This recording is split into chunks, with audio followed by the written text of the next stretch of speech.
Comment l'Ukraine voit-elle le récent durcissement de la rhétorique d'Emmanuel Macron par rapport à la guerre que la Russie mène contre l'Ukraine? Est-ce que les Ukrainiens attendent vraiment des troupes européennes sur le sol ukrainien? Comment vit-on le retard de l'aide américaine? Vous écoutez le podcast « L'Ukraine face à la guerre ». Ce podcast est enregistré en Ukraine et par des Ukrainiens.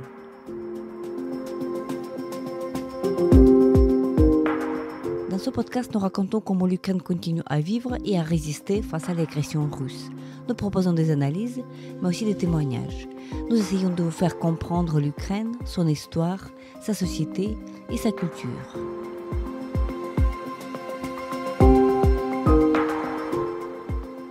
Je m'appelle Tetiana Ogarkova, je suis universitaire et journaliste, responsable du département international à l'Ukraine Crisis Media Center, une ONG dont la mission est d'informer le public étranger sur l'Ukraine.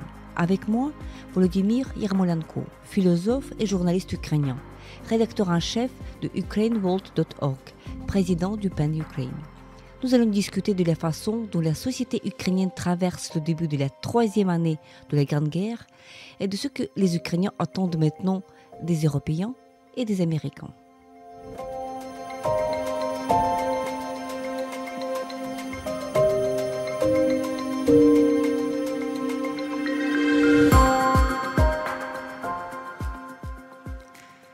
Alors Volodymyr, notre sujet aujourd'hui est de discuter qu'est-ce qui est changé dans la perception de l'Ukraine, de ces récents changements en Europe. Nous avons entendu il y a quelques semaines seulement ce changement de rhétorique qui est propre à Emmanuel Macron, président de la République française. Tout d'abord, il a dit qu'il ne pouvait pas exclure l'emploi des troupes européennes sur le sol ukrainien. Ensuite, il y avait d'autres déclarations qui étaient aussi forte. Et donc, ce changement de la rhétorique, c'est quelque chose de très peu attendu, en fait. Et donc, voilà, la première question que je te propose qu'on discute, c'est la question de comment est-ce que nous, les Ukrainiens, les sociétés ukrainiennes que nous observons dans ces réactions, comment est-ce que les Ukrainiens commencent à percevoir les Européens voilà, après de telles déclarations? Commençons par la France. À vrai dire, les Ukrainiens ont eu beaucoup de soupçons par rapport à la France. Il faut être sincère parce que on rappelle très bien 2008. On rappelle très bien donc le fait que c'est la France et l'Allemagne qui ont bloqué la perspective plus claire de l'Ukraine à l'OTAN, de l'Ukraine et de la Géorgie. Donc, à cette époque-là, en avril 2008, il y avait un sommet de Bucarest de l'OTAN et l'Ukraine aspirait de recevoir ce qu'on appelle le Membership Action Plan, le MEP, le plan d'adhésion à l'OTAN. Et puis, c'est surtout à cause de la France et de l'Allemagne que ce processus était bloqué. Et à vrai dire, à cette époque, les États-Unis étaient pour. Les États-Unis étaient plutôt positifs. Donc maintenant, on voit que c'est un changement quand même. C'est les États-Unis qui sont contre l'adhésion de l'Ukraine à l'OTAN, peut-être l'Allemagne aussi. Donc l'Allemagne est plus lente dans ce changement. Et je rappelle que avant ces déclarations d'Emmanuel Macron sur possibilité d'envoi des troupes, il y avait aussi une déclaration que la France soutient l'Ukraine à l'OTAN. Donc, il soutient cette possibilité. Bien sûr, on se rappelle très bien aussi de Nicolas Sarkozy au mois d'août 2008 en Géorgie, quand elle a finalement joué pour les Russes. Il a aidé aux Russes, au soi-disant président Medvedev à cette époque, de légitimiser l'agression contre la Géorgie. Donc, on se rappelle aussi une position assez, pas du tout décisive par rapport à l'invasion de l'Est de l'Ukraine en 2014. On se rappelle de cette russophilie traditionnelle de la France qui date peut-être de la Première Guerre mondiale, de la Deuxième Guerre mondiale, aussi la position de la France ambiguë par rapport à l'agression serbe dans les guerres balkaniques. Donc, c'est quand même un changement. Et maintenant, c'est un changement un peu inattendu. Et voilà. Voilà, on peut discuter On se pourquoi. rappelle aussi, donc voilà, pour l'histoire plus récente, on se rappelle aussi en février 2022, en fait, très, voilà, rapidement après le début de cette grande invasion russe, certaines déclarations d'Emmanuel Macron qui étaient bien sûr très fortes, parce qu'il contenait certainement une condamnation la plus ferme, mais à la fois il y avait des phrases comme il ne faut pas humilier la Russie, il y avait cette crainte que la défaite de la Russie serait quelque chose qui pourrait amener d'autres conflits. En tout cas, durant les premiers mois de cette grande invasion russe, on avait ça. On se rappelle aussi d'Emmanuel Macron se présenter en tant que modérateur. Il se croyait modérateur entre le monde occidental et Poutine.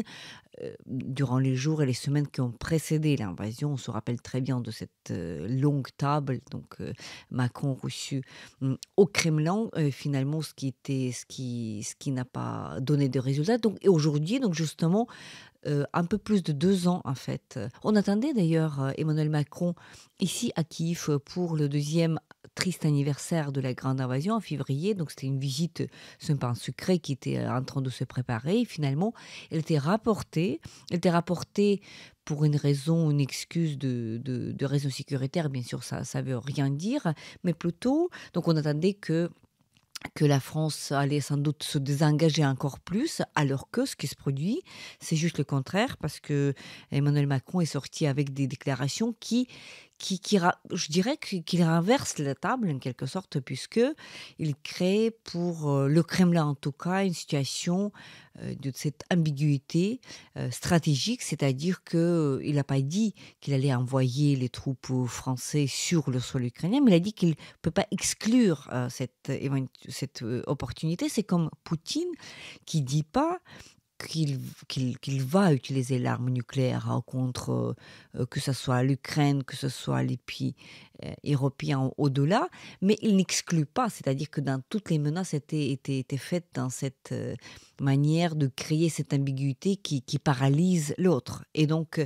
en quelque sorte, donc on a vu aussi la réaction au Kremlin par rapport à ces déclarations d'Emmanuel Macron qui était justement très dynamique, parce que et ces déclarations-là, elles étaient prises au sérieux. Mais notre question. Je pense pas, d'ailleurs, excuse-moi, je pense pas que le Kremlin prend l'Europe au sérieux. Je pense pas que Poutine prend Macron au sérieux. Je pense que donc Poutine, il continue à voir les choses, il continue à voir la géopolitique dans les termes de la guerre froide. Au sens que l'Europe n'existe pas. L'Europe, c'est une sorte de malentendu entre les deux puissances. Et finalement, ce que je répète toujours à mes amis européens, il faut prendre au sérieux l'ultimatum, soi-disant l'ultimatum du Kremlin à 2021 à l'OTAN, qui consistait à dire que voilà, on n'accepte pas l'élargissement de l'OTAN, il faut raccourcir l'OTAN, il faut revenir vers les frontières de 90 de l'OTAN. Ça veut dire quoi? Ça veut dire quoi dans leur tête? Donc, il ne faut pas croire en géopolitique, il ne faut pas croire que tu as un espace vide en quelque sorte.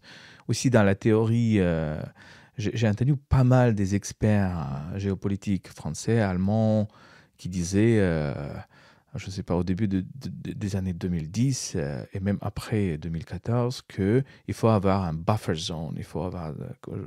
comment tu dis ça en français? Je ne sais pas. Buffer zone, c'est-à-dire entre les deux systèmes, il faut avoir une sorte de l'espace vide. Alors, en géopolitique, ça n'existe pas.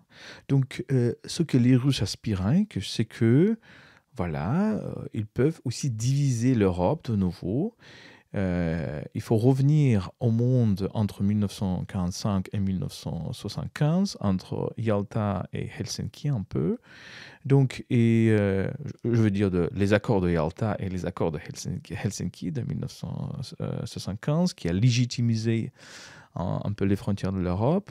Donc, c'est ça leur but et ça reste leur but. Ça reste leur but stratégique. Sauf que quand même, voilà, je suis absolument d'accord avec toi que l'Europe, dans ce sens d'une grande puissance, n'existait pas en tant que entité comme ça unie aux yeux de Poutine, mais justement les réactions que nous avons, les réactions tout à fait hystériques que nous avons constatées du côté de Kremlin après les déclarations d'Emmanuel Macron, ça prouve qu'ils étaient tellement étonnés, voilà, quelque part choqués par l'audace en fait de ce, dans leurs yeux, petit leader européen, qu'ils ne prenaient pas au sérieux, qui disent des choses voilà, qui étaient vraiment en colère. Donc, et on peut avoir un certain changement, ce que d'ailleurs, je n'ai aucun doute que c'est ce qui était recherché aussi par la présidence française, que de s'affirmer, de rechercher cette subjectivité, si on peut dire, européenne euh, sur la scène géopolitique, étant donné que justement que le pôle américain il est entré dans cette période très turbulente des élections, qu'il les désengage en quelque sorte de ce théâtre européen. En tout cas, voilà ce qu'on constate sur au Mais présent. voilà, donc la situation a changé. Parce que si on prend la pensée géopolitique, philosophique française après la Deuxième Guerre mondiale, l'idée que la France est un peu entre les deux, c'est-à-dire entre les États-Unis et entre l'Union soviétique, ça existait très souvent. Donc si on lit les grands penseurs géopolitiques français de XXe siècle, tels que Raymond Aron, donc lui, même s'il est atlantiste, il n'est pas du tout un homme de gauche, etc. Mais il voit le monde dans ces termes-là.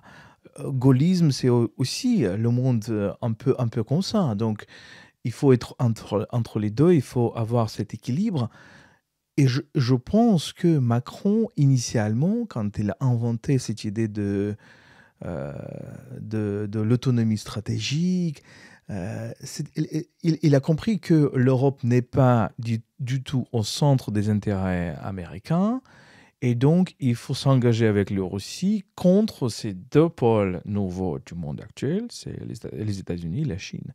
Alors, le problème maintenant, c'est qu'il comprend, et l'Europe doit comprendre si vite que possible, que le pôle américain peut disparaître. Il peut disparaître avec Trump, mais il peut disparaître avec aussi les démocrates et des nouveaux.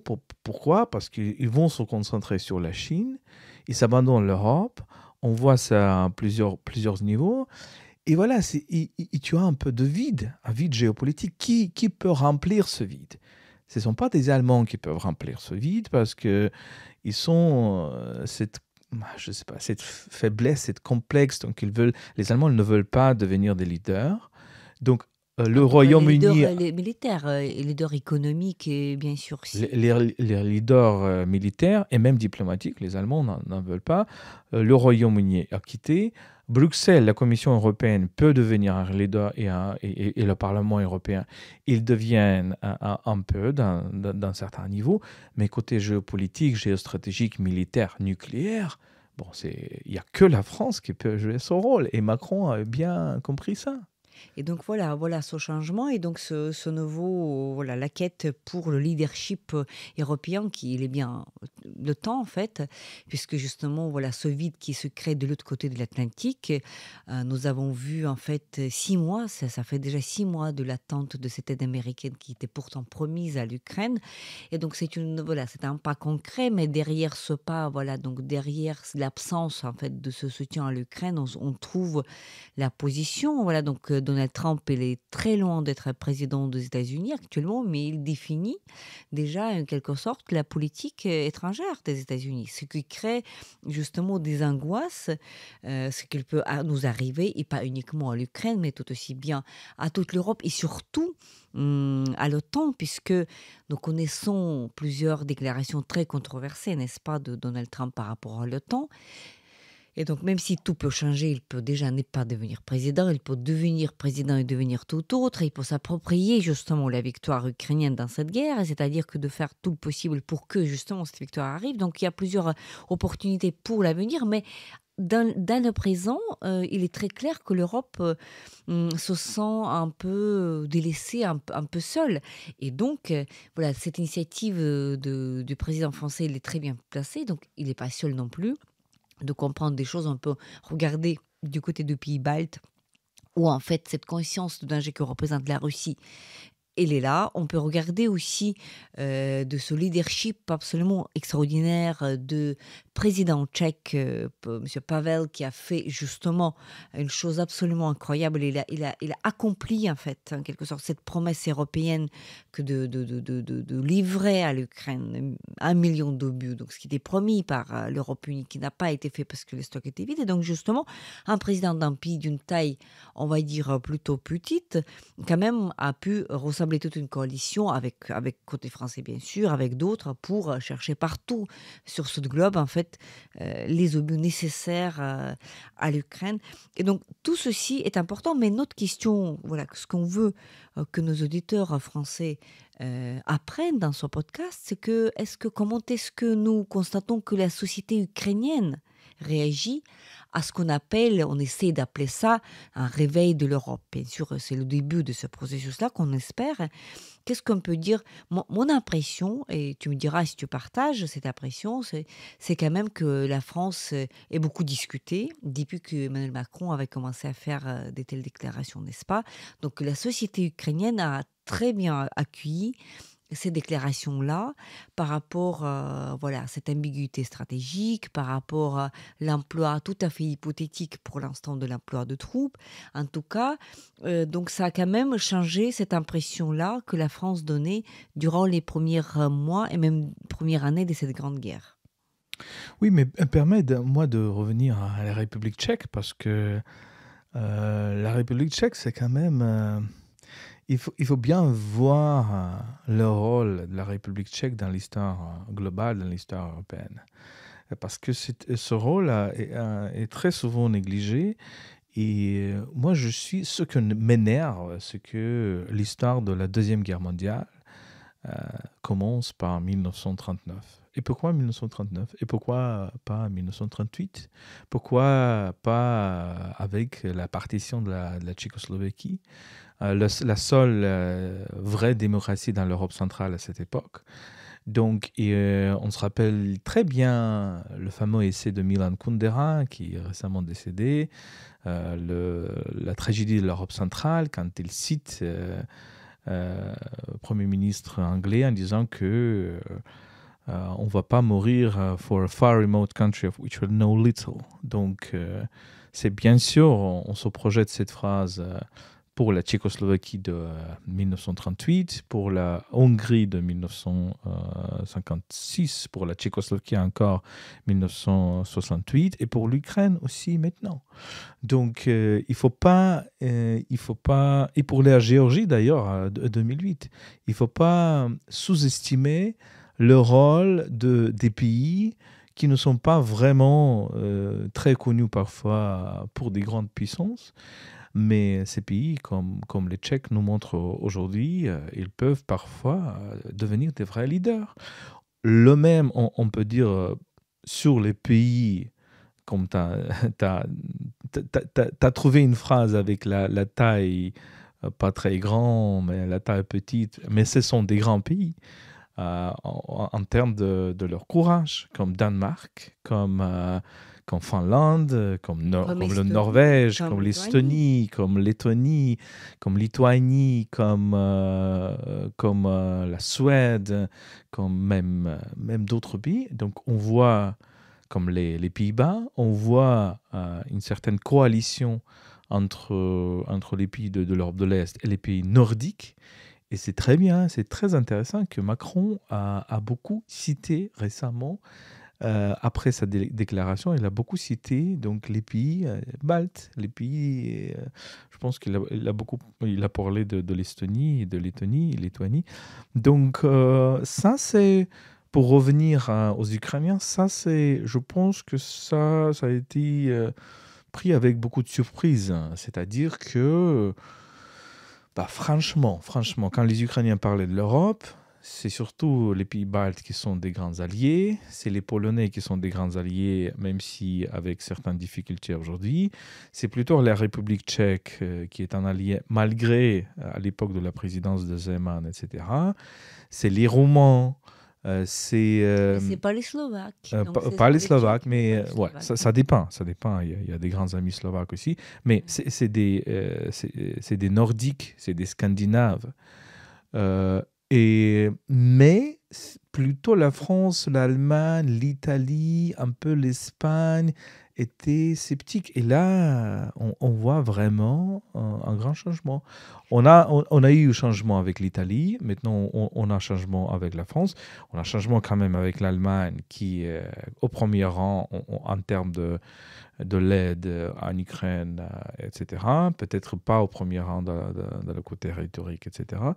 Voilà, c'est ça qui est intéressant. Pour apporter quand même un peu d'ajustement, ce que tu dis, je suis absolument d'accord avec voilà, que cette coalition des pays de Baltes, nordiques, etc. Mais quand même, je me rappelle, nous avons tous vu des statistiques de l'aide militaire, humanitaire, diplomatique et politique apportée à l'Ukraine depuis le jour 1 de cette grande invasion russe. Et donc, la taille, ça compte, puisque l'Allemagne, même si on peut dire qu'au niveau de la rhétorique, bien que l'Allemagne a fait énormément de progrès depuis le jour 1, donc au départ c'était des casques, aujourd'hui c'était livrés des systèmes Aristi, donc c'est des systèmes aussi compliqués que les Patriotes, et puis énormément de matériel militaire, donc un chiffre absolu si tu veux. Le leader, c'est l'Allemagne, avec cette rhétorique. Et la France, elle est aussi dans les premiers 5 ou 10 pays qui aident, tandis que malgré le fait que les pays d'une taille plus petite, ils donnent un pourcentage, la quasi-totalité de ce qu'ils ont, donc c'est moins. Donc il faut du tout. Hein. Donc je veux dire qu'il faut de tout. Et donc, sans cette aide allemande et française aussi en termes de César, en termes d'autres matériels qui a été déjà livré en 2022, en 2023. Les Ukrainiens, les troupes ukrainiennes auraient beaucoup plus du mal. C'est-à-dire que, voilà, donc il y a côté rhétorique, côté geste politique, et puis côté voilà, pragmatisme. D'ailleurs, Je pense que c'est ça. Macron a compris. Il a compris que ce que l'Europe manque, c'est cette personnalisation. Cette personnalisation de la réponse, cette personnalisation du pouvoir. Et c'est intéressant ce que j'étais récemment aux États-Unis et j'ai parlé avec un très bon professeur de l'histoire française qui s'appelle David Bell, qui est fils de fameux sociologue de religion Daniel Bell. Et c'est notre ami David Reef, qui est le fils de Susan Sontag, qui est notre grand ami qui a voyagé avec nous à Kherson et dans d'autres endroits, qui a fait ses connaissances. Donc, David Bell, l'un de ses livres s'appelle The Man on Horseback. Et donc, il raconte l'histoire des gens charismatiques qui ont fait la démocratie. Donc, il raconte l'histoire évidemment de Napoléon, de Robespierre, de Washington et d'autres. Et son argument, c'est que les démocraties, c'est pas seulement les procédures, c'est pas seulement la rule of law, donc l'état de droit, c'est pas seulement des règles, c'est aussi des personnalités. Donc le rôle des personnalités dans l'histoire, les leaders, les gens qui mènent l'histoire.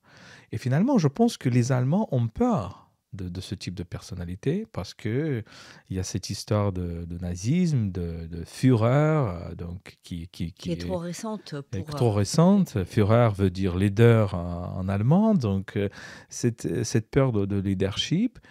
Et je pense que, voilà, comme je répète, que Macron a compris, et c'est vraiment dans la tradition française plutôt, n'est-ce pas, de cette personnalité providence. Et voilà, Macron essaye de jouer un peu ça.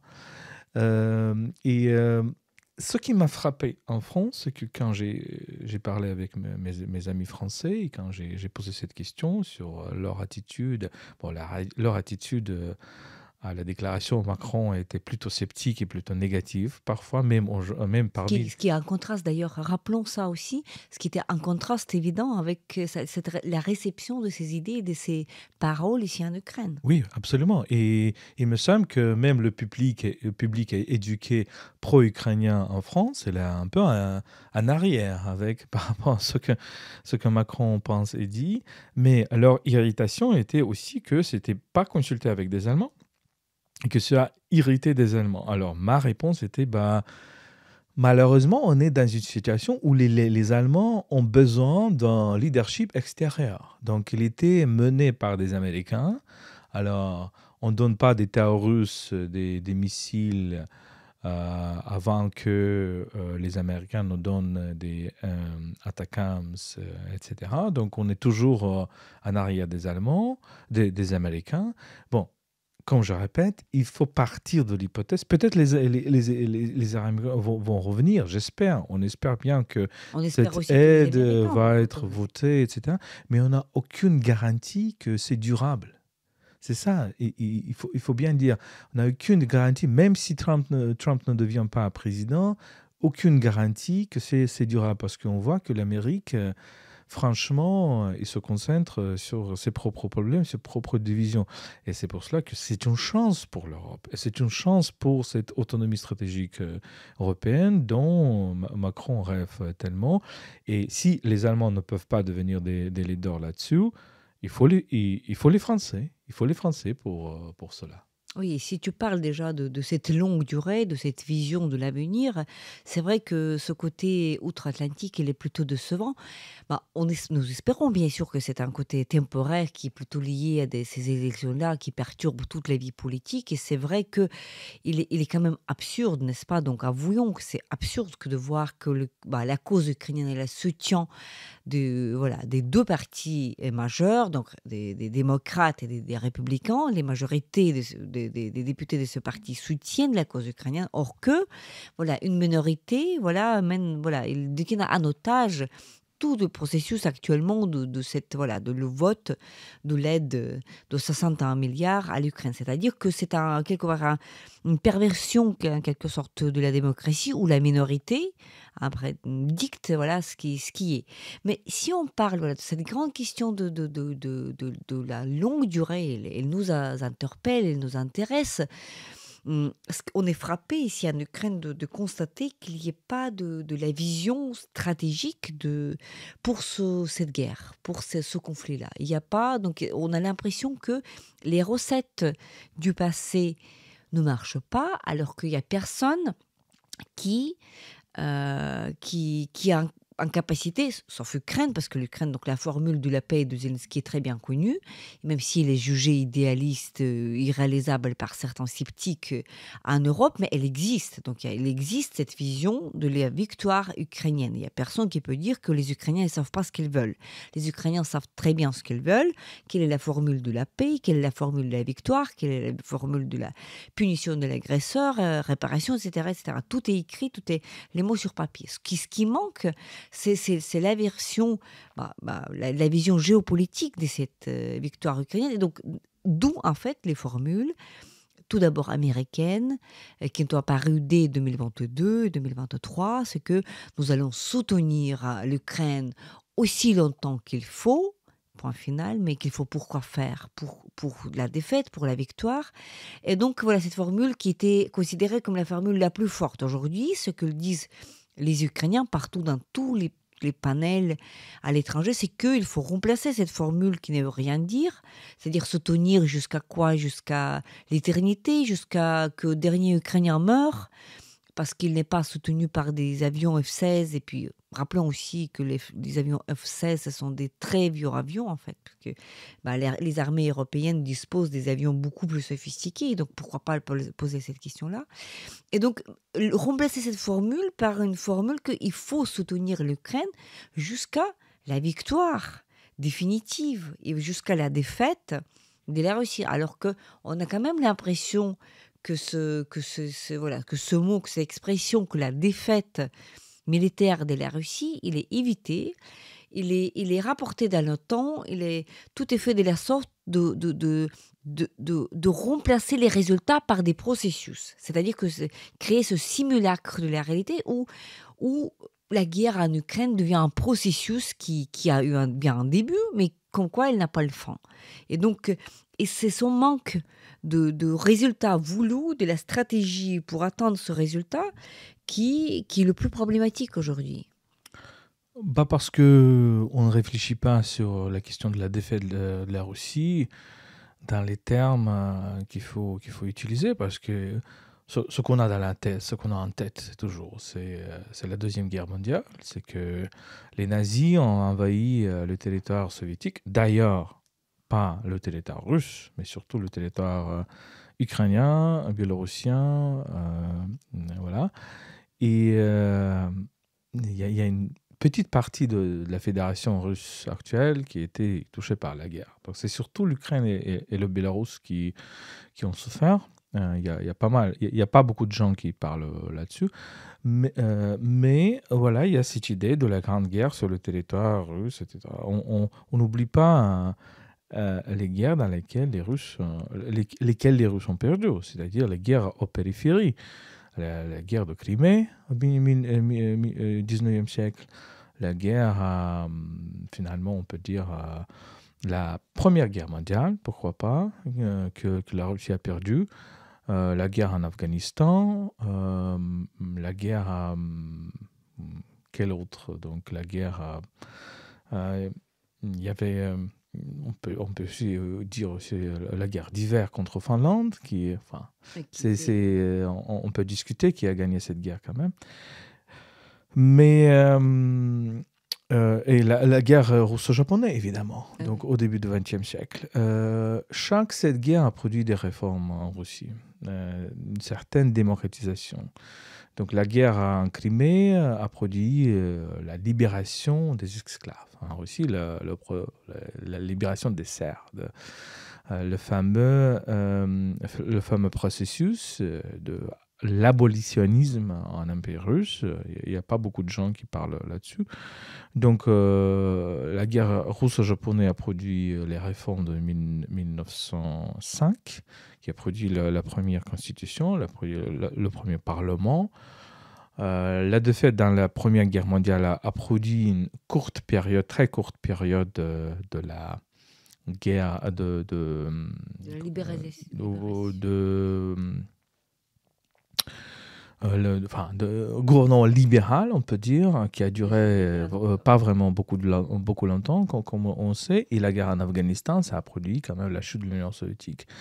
C'est ça, quelque chose qu'on doit avoir en tête, et c'est tout à fait possible. Le problème, c'est que, oui, les délais dans cette assistance, les Russes se préparent, et je suis sûr qu'ils ont étudié les capacités de F-16, et maintenant, je ne suis pas du tout sûr que les F-16, quand elles arrivent en Ukraine, vont être si efficaces. Donc, et malheureusement, même en Ukraine, il n'y a pas beaucoup de gens qui parlent de la victoire maintenant, en 2024, parce qu'on comprend que maintenant, malheureusement, la situation est beaucoup plus dure. On ne regagne pas notre territoire et c'est plutôt la défense qu'on doit se concentrer. Donc, c'est Oui, plutôt... je parlais un peu d'autre chose. Oui, tout ceci est clair, mais je parlais de l'absence de la vision d'Amir. Oui, aujourd'hui, nous sommes dans l'état où, en fait, c'est une impasse. Bon, je dis pas ça comme. Voilà, c'est une impasse militaire, puisque la guerre avait changé de nature. C'est-à-dire que tout ce qu'on avait comme outil de guerre durant le XXe siècle et même au début du XXIe siècle, c'est-à-dire que d'amasser les troupes, puis de surprendre par une manœuvre, et puis de créer le brouillard de guerre, tout ce qui marchait déjà, encore pour Kharkiv en 2022, ça ne peut plus marcher parce que à cause de ce côté technologique, vraiment hautement technologique de cette guerre, du côté russe, mais aussi du côté ukrainien, c'est-à-dire que l'utilisation des drones, c'est ça de quoi parlait Zaloujny, Valéry Zaloujny, le commandant en chef de l'armée ukrainienne, juste avant le fait d'être limogé, c'est que stratégiquement, nous les Ukrainiens, nous voyons toutes les manœuvres des Russes. Nous savons ce qu'ils vont faire. Et eux, malheureusement, ils voient tout ce que nous préparons. C'est-à-dire qu'il nous faut une espèce de revirement, voilà, de changement de qualité des armements et puis d'inventions les plus modernes pour renverser la table, pour changer le cours de cette guerre. Parce que sinon, cette guerre risque de durer à l'éternité, dans les positions plus ou moins définies. Oui, la Russie continue à avancer parce qu'ils attribuent un prix un peu outré en termes de vie humaine, etc. Ils arrivent à avancer quelques quelques mètres, mais ils n'arriveront plus à faire des grands manœuvres non plus. Alors, donc c'est une grande question pour les têtes, mais voilà, la tâche étant limitée à des ingénieurs ukrainiens, à des militaires ukrainiens, à une société ukrainienne qui est déjà fatiguée de cet effort de guerre qui dure plus de 2 ans, de cette grande guerre. Et donc, il faut vraiment une petite révolution. Et donc, cette révolution technologique, je suis désolée, mais elle peut pas naître uniquement en Ukraine. Parce que, regardons les puissances militaires et technologiques qui sont derrière, qui se disent être nos partenaires, pas les économies occidentales, européennes et américaines, mais de ce côté-là, qu'on pourrait avoir espoir, en tout cas, de cette révolution. Parce que la Russie, en termes de obus classiques et missiles, même ultrasoniques, se procure du côté de Corée du Nord. Elle a de l'aide, bien sûr, militaire du côté de l'Iran. Les choses ne sont pas au clair avec Chine. Donc aujourd'hui, la Chine, elle n'aide pas tellement, mais personne ne peut exclure que demain ou après-demain, la Chine va être engagée d'une manière plus active. Donc, mais l'avantage que l'Occident puisse avoir dans cette guerre, il est justement de penser à l'après-demain ou d'avoir ces stratégies-là, parce que sans l'aide de partenaires, l'Ukraine est condamnée de mener cette guerre de tranchées suicidaire. Suicidaire, je dis parce que on est 4 fois inférieur en termes de population par rapport à la Russie. Et donc, mais c'est là la chance aussi pour l'Occident. Et donc, c'est quand même un peu décevant de voir qu'il y a pas de cette stratégie-là qui permettrait justement à l'Europe de s'affirmer en tant qu'acteur géopolitique, qui permettrait à cet Occident, avec les États-Unis, de s'affirmer face aux autres dictatures telles Chine ou telles Iran, qui attendent aussi comment ça va se terminer en Russie. Et donc, c'est cette absence de stratégie qui est très décevante, n'est-ce pas, pour les Ukrainiens? Oui, je pense que les Européens,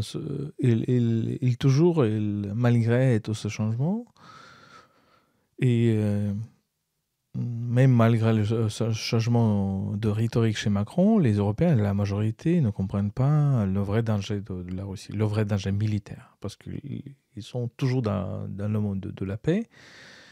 Il faut regarder l'histoire. Donc, je pense pas qu'il y a quelqu'un en Europe qui comprenait après la guerre, après la bataille d'Austerlitz, que il y a quelques années, il y aura un renversement total de la géopolitique et les troupes russes seront à Paris. Et d'ailleurs, Pouchkine, le classique de la littérature russe, après les rébellions polonais en 1930, il a écrit en menaçant l'Europe occidentale, y compris les Français, que voilà, n'oubliez-vous qu'on a été récemment à Paris, on peut répéter. Donc cette idée qu'on peut répéter, donc cette fameuse phrase « Możemy powtórzyć », nous pouvons répéter, qui est phrase fameuse maintenant dans l'idéologie russe par rapport à la Deuxième Guerre mondiale. Alors on peut reconquérir la moitié de l'Europe. Il revient même au 19e siècle. Et quand il y a quelque chose de décisif dans les grandes guerres, les événements commencent à rouler très très vite. Parce qu'il n'y a pas beaucoup de gens en 1942, au début de 1943, qui espéraient que voilà, l'année prochaine, 1944 et le début de 1945, la moitié de l'Europe sera libérée du nazisme, mais occupée par des troupes soviétiques. L'Europe n'est pas prête à la guerre. Donc le niveau de cette guerre qu'on a maintenant, la guerre russe en Ukraine, si le front ukrainien est failli, si je peux dire, s'effondre, l'Europe n'est pas prête à se défendre pour le moment. Et la Russie est prête d'attaquer parce qu'il a militarisé son économie. Il ne sait pas grand-chose. Qu'est-ce qu'il doit faire avec ces troupes-là, avec ces chars-là, avec ces... Voilà, il ne sait rien à faire. Il sait faire seulement la guerre. c'est logique qu'il va considérer la possibilité de la conquête militaire de l'Europe. Voilà, je pense que c'est l'hypothèse par laquelle on doit partir. Et c'est ce que j'ai dit depuis des années, à partir de 2014, pour l'Europe, c'est soit vous élargissez, soit l'Europe s'élargit, et pour l'Ukraine, la Géorgie, la Moldavie et d'autres, Biélorusse peut-être, soit il se raccourcit. Il ne faut pas croire que les frontières de l'Europe seront telles qu'aujourd'hui.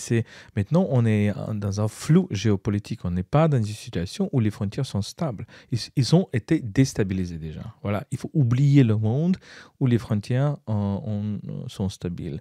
La Russie a détruit ce monde. Alors, soit on élargit notre espace européen, soit c'est la Russie qui s'élargisse, et la Russie s'élargisse par des moyens pas du tout paisibles que l'Europe. Voilà, pas par des moyens diplomatiques et politiques, mais par des chars et des provocations. Voilà, ce que tu dis, c'est bien sûr sérieux, mais voilà, une petite bémol sur ça. C'est pas forcément qu'on verra les chars russes avancer jusqu'à Berlin ou Paris, mais il suffit de missiles qui volent aujourd'hui déjà au-dessus de la Pologne.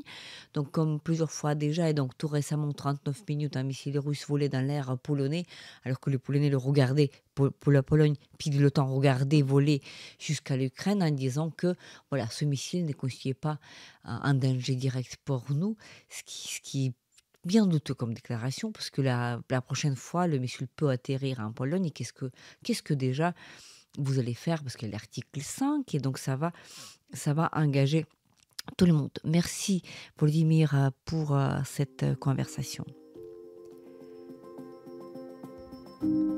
C'était le podcast L'Ukraine face à la guerre. N'hésitez pas de partager cette émission. Nous n'allons pas tarder à enregistrer et diffuser d'autres épisodes.